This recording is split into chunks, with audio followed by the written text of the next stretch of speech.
Can you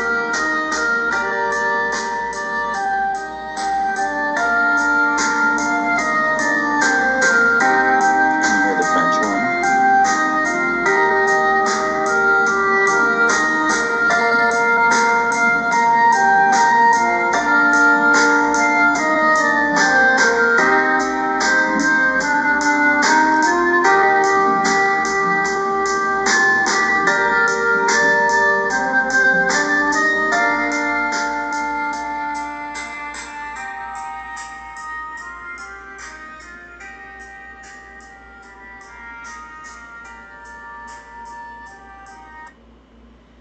Hello and welcome to Asa Smiles.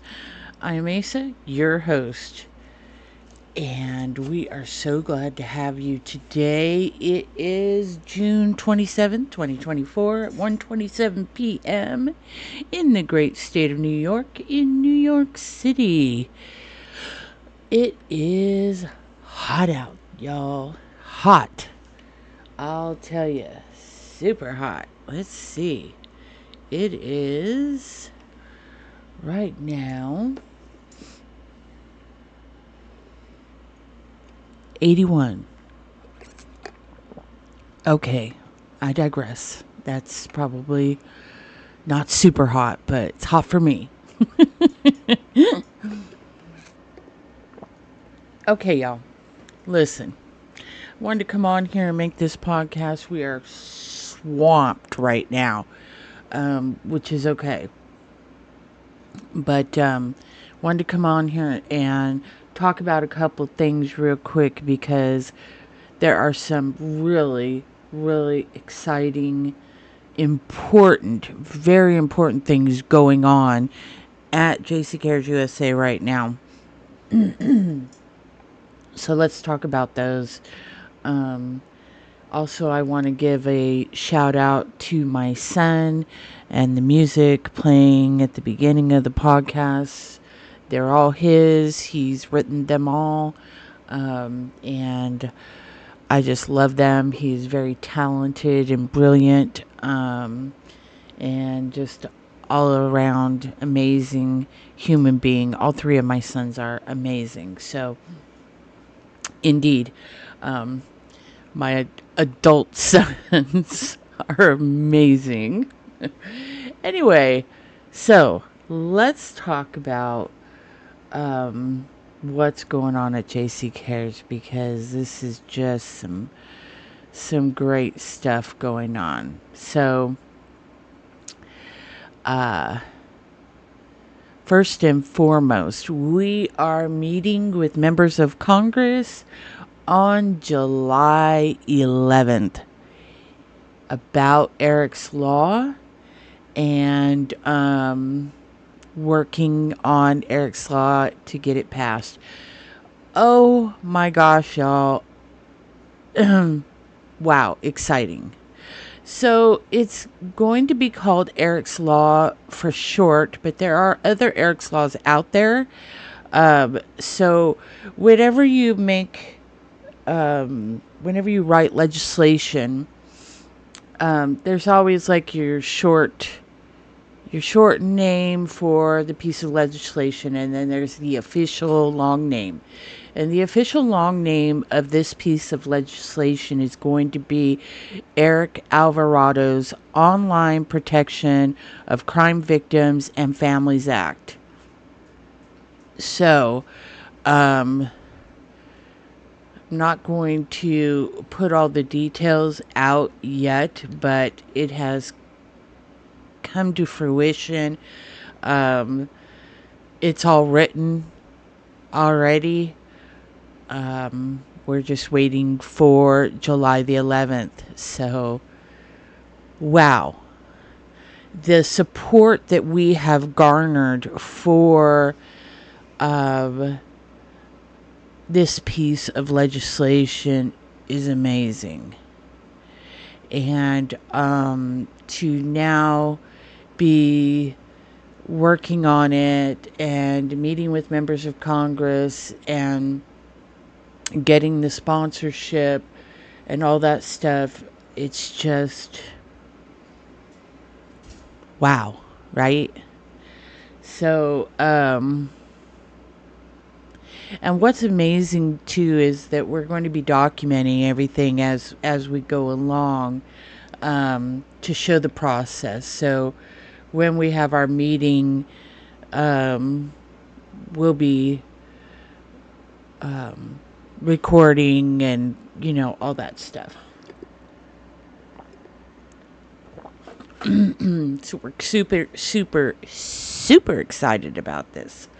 Okay, so July 11th, be waiting for an update on what's happening right after the meeting. We'll, let everybody know. Also, we have a radio interview coming up, and that is scheduled for July 30th.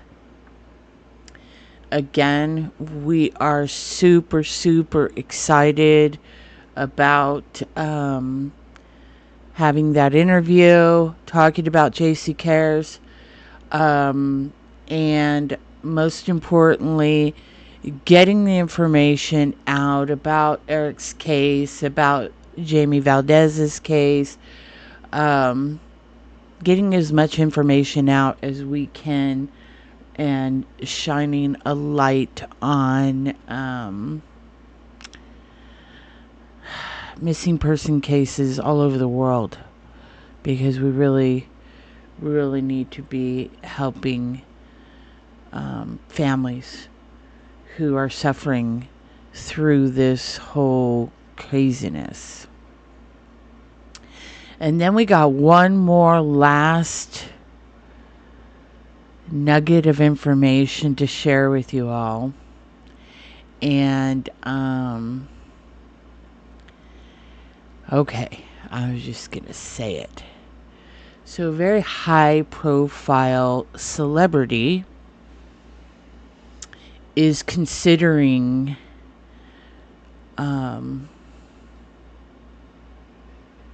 joining forces with us, just to work on a couple of things. I don't want to say who yet until we know for sure that it's going to happen. But we are very excited, and cannot wait. And if they're going to participate, then we, one, are going to be gratefully humbled, but two, we're going to bring major awareness to some of our more difficult cases, and like Eric's case, like Jamie Valdez's case, those cases that are more difficult because there was blunders and goof ups and whatever along the way. But we'll do what we got to do, right? So it's been a long journey, and I tell you, you can't possibly know everything about this kind of work. You learn something new every day. I am learning something new every single day. So, and so is the rest of the team. But we're bringing on new volunteers all the time. And we're still working on getting some of the stuff up on the website. But we're being careful with that right now, because the bad influencers that are stalking us are doing things like calling people about our cases, calling law enforcement or whatever, or spreading more lies and disinformation. So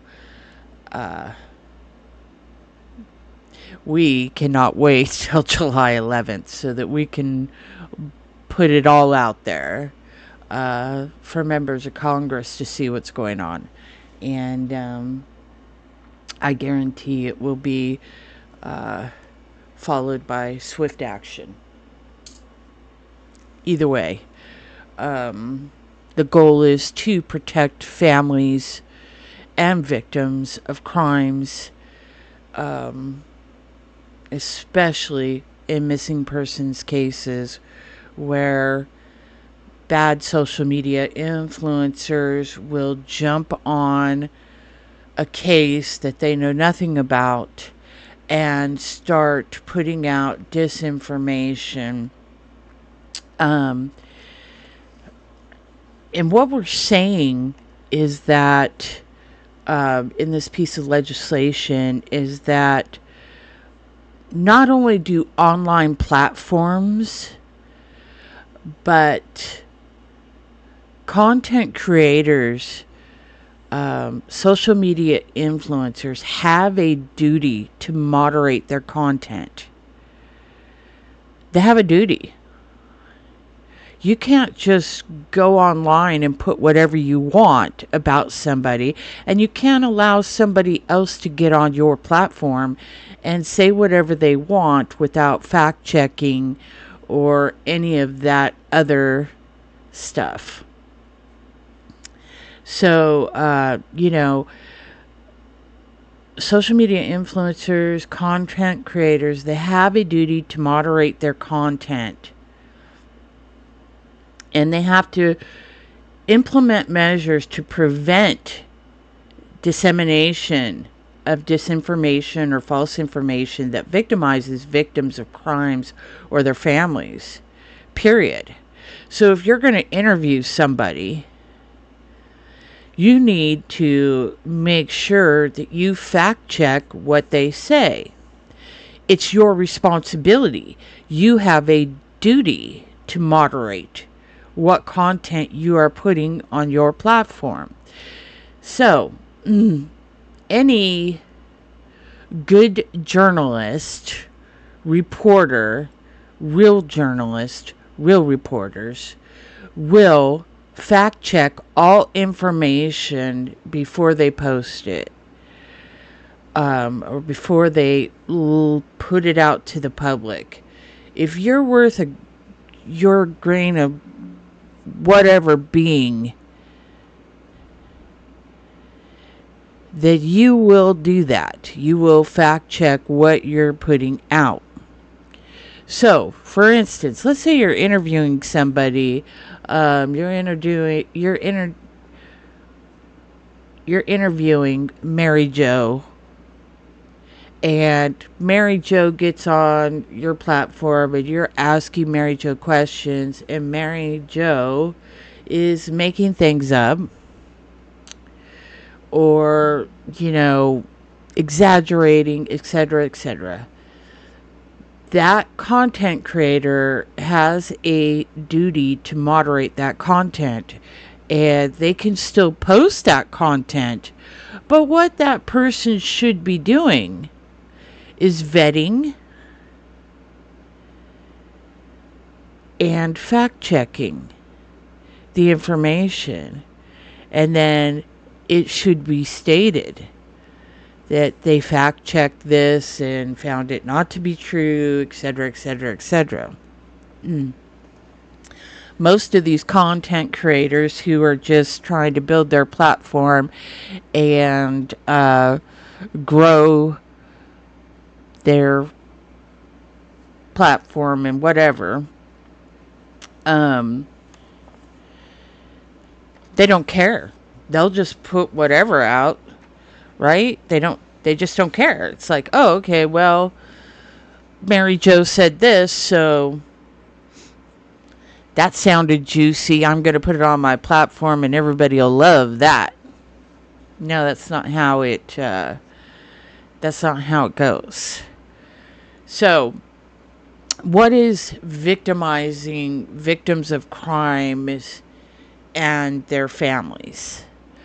Well, victimization is any act causing harm, distress, or suffering to victims of crimes and their families. So, if you're a victim of a crime and somebody is online disparaging you and, saying horrible things about you that they cannot prove, that they have no factual basis for, then not only can the victim of that crime take action, but so can the family of that victim. And if you're targeting that victim's family online and you have no factual basis, no proof, concrete proof, not just he said, she said, concrete proof that somebody, that you have, facts about it, then the families of those victims of crimes can take action as well, right?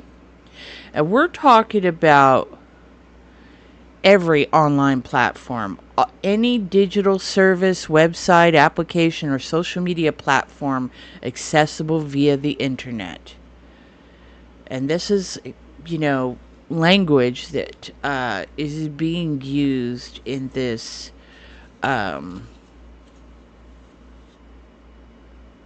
piece of legislation. So what it'll do is it shall be unlawful to engage in online activities intended to victimize victims of crimes or their families.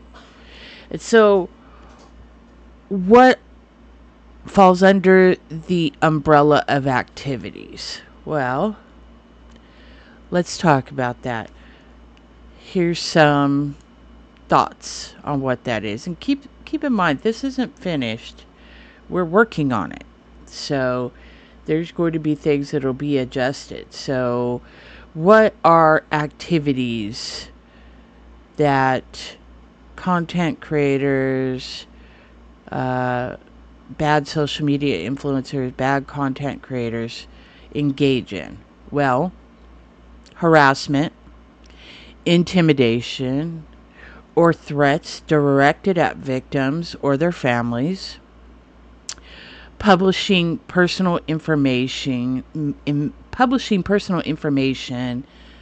also known as doxing, with the intent to cause harm or distress, creating or sharing content that incites others to harm victims or their families, encouraging or participating in online campaigns aimed at disparaging or demeaning victims and their families. And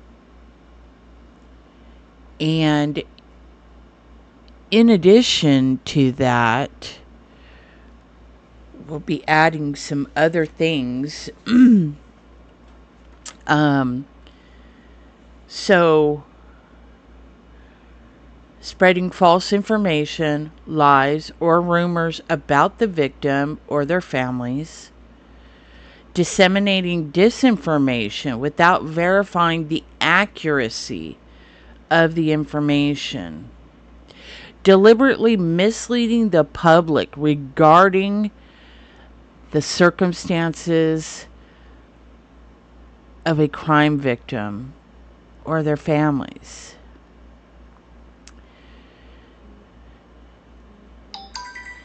Going back to a duty to moderate content, social media influencers and content creators have a duty to fact check information for their audience, especially when it concerns victims of crimes and their families. Influencers must employ reasonable efforts to verify through credible sources before publishing or sharing it online. And there are going to be several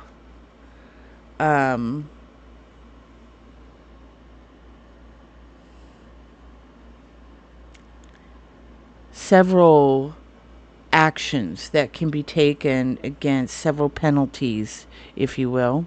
That's what I was trying to think of.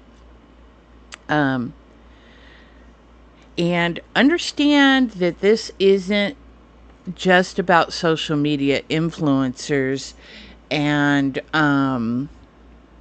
content creators. This is about the bad ones. And it's also about the platforms that allow those dummies to do what they do by not being vigilant in their moderation. So, that's already something that's being worked on right now, as a matter of fact. We got confirmation of that yesterday. Let me grab that real quick because there are some really good things going on involving stuff like this right now. And so we want to be vigilant about this. But there is, well, shoot, I'd have to go back through. But I saved it because I wanted to be able to, okay, not that one. That one's a recipe. Right. Okay. Okay. So yesterday, CNN put this out. John Fritz put it out. And the Supreme Court allows White House to press social media companies to remove disinformation. That was posted yesterday, June 26, 2024. So, that's amazing. That's already moving towards making social media platforms be more vigilant on taking down people who are disseminating false information online. And so that will work hand in hand with Eric's Law. Because what we're saying with Eric's Law is not only does social media platforms have a responsibility and a duty to the public to vet the content that people are putting on their platforms, especially if someone is complaining. Like, let's say somebody puts up something on YouTube about Mary Jo that is a lie. There's no factual basis. There's no evidence. There's no proof. There's no disclaimers. There's no nothing. And what happens is that Mary Jo sees it. She's upset. She reaches out to YouTube. She's like, this person is doing this. They're saying this about me, and it's not true.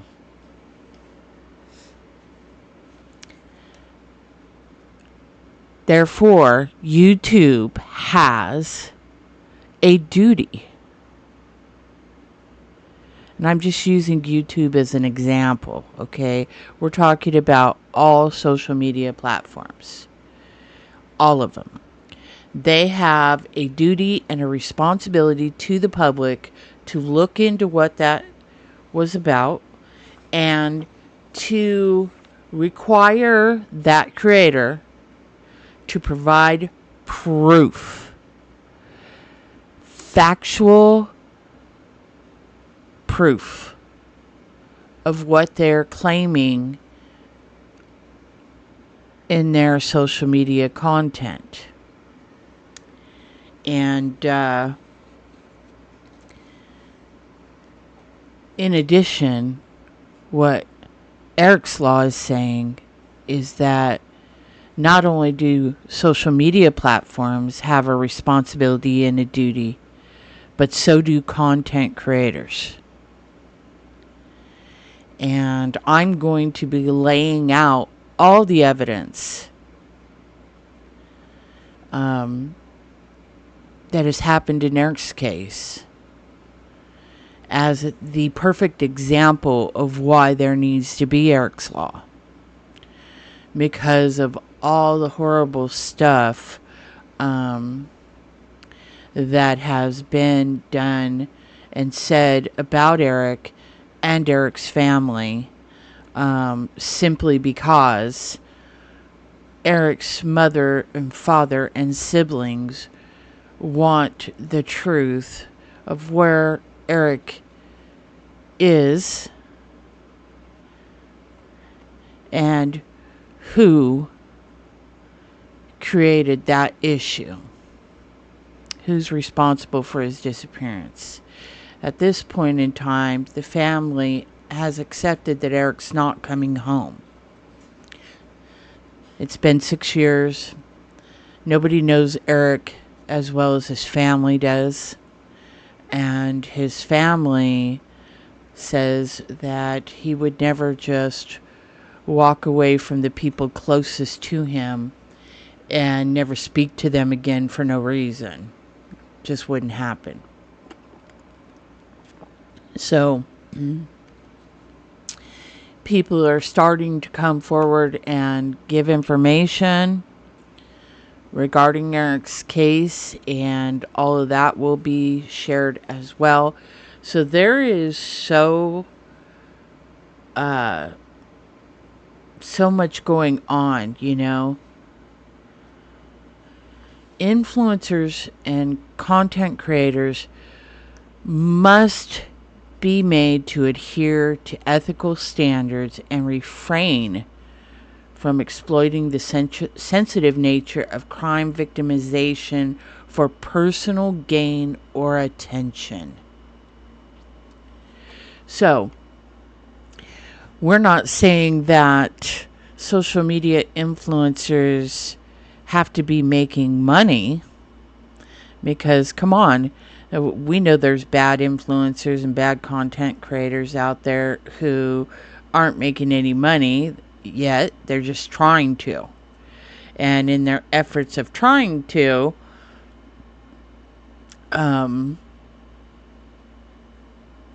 they commit these crimes. And if not for personal gain, they do it for attention. There are people out there who just do it for attention. And that shouldn't be allowed to happen. And the White House is already taking notice of social media platforms and their part in this. And now we're going to ask them to take notice of Eric's Law and implement Eric's Law in an effort to hold the actual content creator responsible for what information they put out. So, and I'll give you a perfect example of this, and this is not political. This is not politically motivated, but it is a perfect example. Perfect example is Alex Jones, who was using his social media platforms to disseminate false information about Sandy Hook victims and their families. And it went on for a long time. And finally, the families joined together and filed civil suits against him and won $1.5 billion. That's a lot of money. That's a lot of money. But for them, it wasn't about the money. What it was about was punishment drastic enough to stop him from doing that. And you know what? He finally broke down, and now he's crying boo-hoo after years of torturing these crime victims and their families. Now I gotta tell you,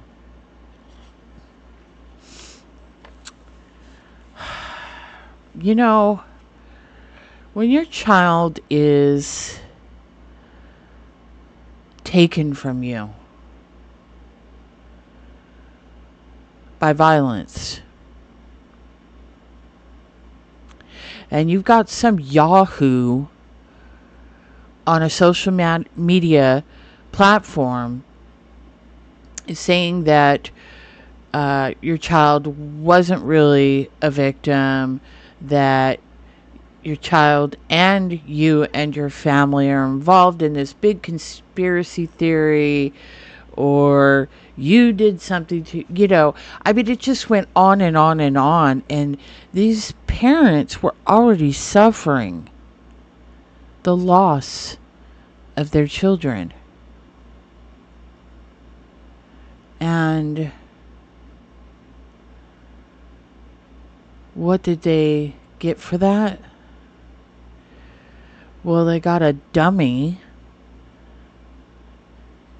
content creator, supposed, man of God, on his social media platforms, talking about how all of it was made up and how the families are involved in this conspiracy, and on and on and on. These people were already suffering, and he just casually sauntered over and poured salt in the wounds by jumping on his social media platforms and spreading lies and disinformation, rumors, without verifying anything for accuracy. Just on and on and on. And I gotta tell you, this happens every day, all day long. And I'll tell you how I know why. Because we work day in and day out with victims and their families. And we've seen this happen before to other families. And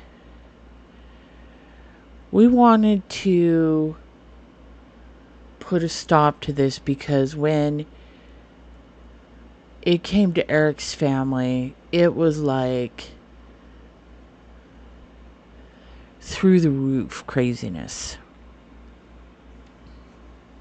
So usually what we find happens is that oftentimes people who may be a person of interest or a suspect or whatever you want to call them, they will reach out to or respond to people who will let them put their narrative out there. And usually that's going to be somebody who has no morals, no ethics, who does not at all vet or fact check any information before they're going to put it online.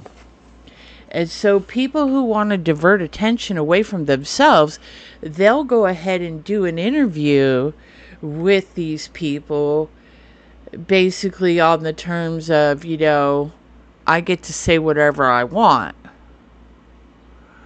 And those people will go with it because they want to create the chaos.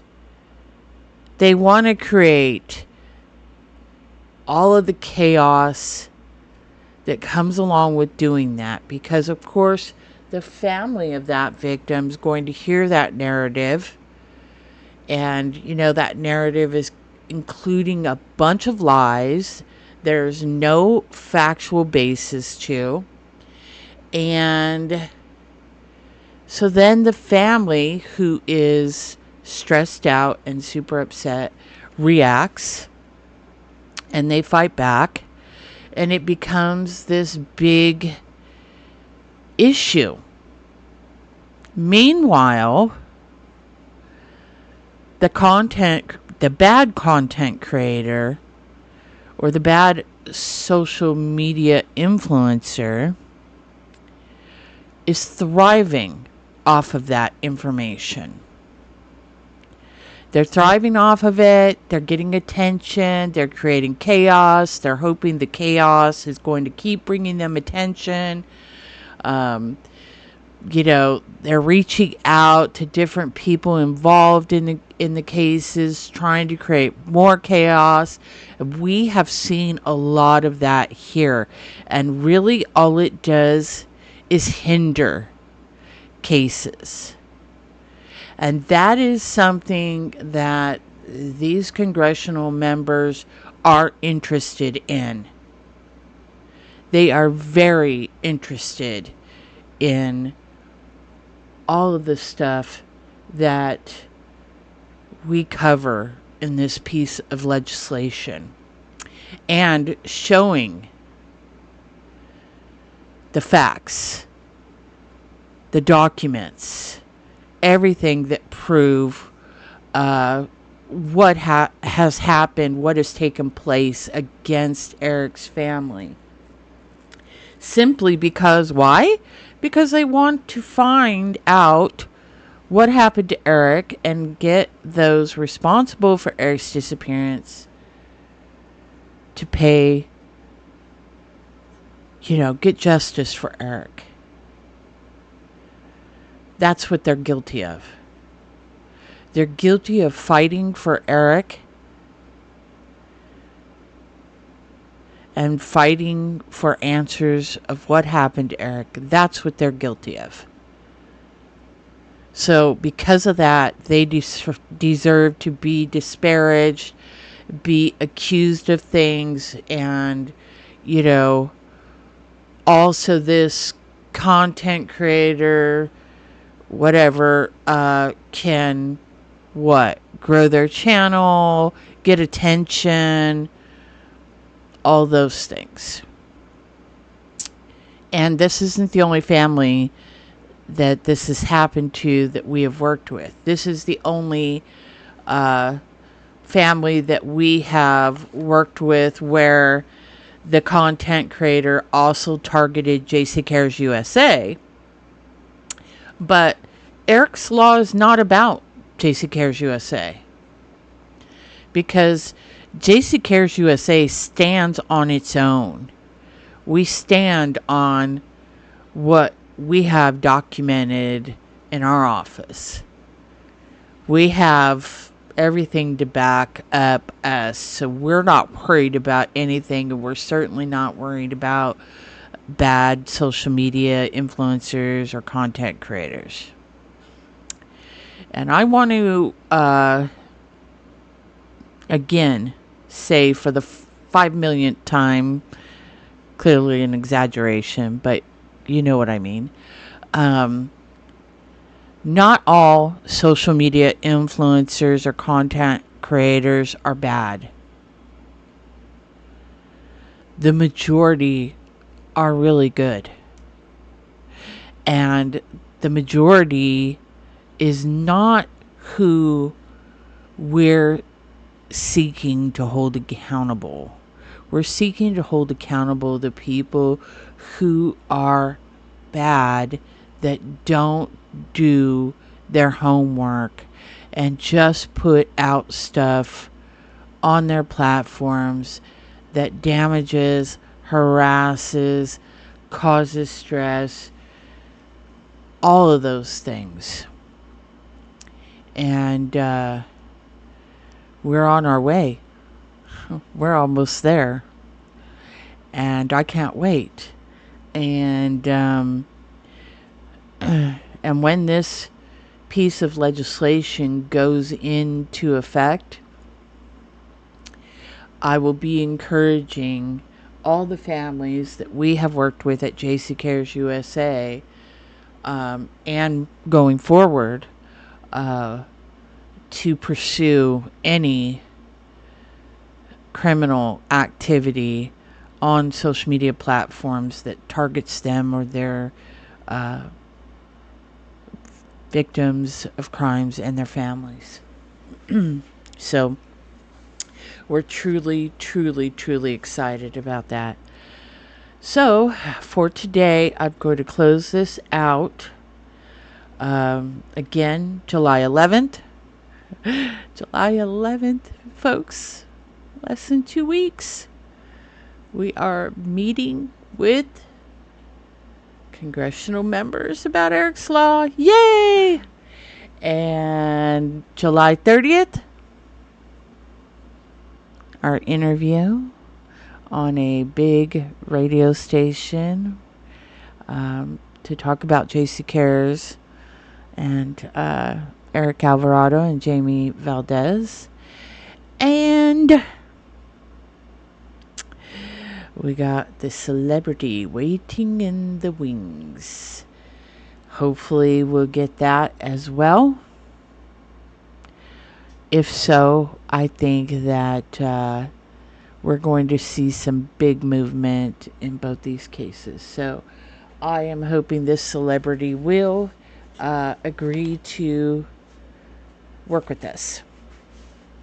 So, and as soon as I know if that person, that celebrity is going to, I will be on here right away to let folks know. So, everybody, make sure you sign the petition. I'm going to put the QR code as the picture for this podcast. Please share it. You can print it out, share it out to people on your social media. You can share it out in your neighborhood. That is not the actual law. All that's asking is if you agree that there needs to be new legislation that holds social media influencers and content creators criminally, not civilly, criminally responsible for information that they put out on social media that victimizes victims and their families. So when the legislation is actually done, we'll consider doing the petition for that as well. But right now, we just want the petition, the support, so that we can show Congress that people are wanting change. So, and that it's time for change. And look, I know what some people are thinking. Well, my First Amendment rights, my rights, my rights, my rights, my rights. Yeah, I got rights too. I got the same rights as everybody else. But you don't have the right to get on your social media platforms and put out information that is not true about victims of crimes and their families.